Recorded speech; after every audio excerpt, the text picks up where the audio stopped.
కాశ్మీర్‌లో కీలకమైనటువంటి ప్రక్రియ. ఏదైతే పెహల్గామ్ ఇన్సిడెంట్‌ని కొలంబియా ప్రభుత్వం ఆహ్, దాన్నేమో ఖండించలా పహల్గామ్ ఇన్సిడెంట్.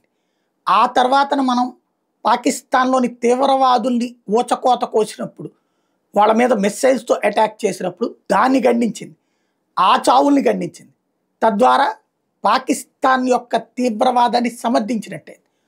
కొలంబియా వెళ్ళినటువంటి భారతదేశపు బృందానికి నాయకత్వం వహించినటువంటి శశి థరూర్, ఎంపీల బృందానికి నాయకత్వం వహించిన శశి థరూర్ నిర్మోహమాటంగా కడిగి పారేశాడు కొలంబియాలో.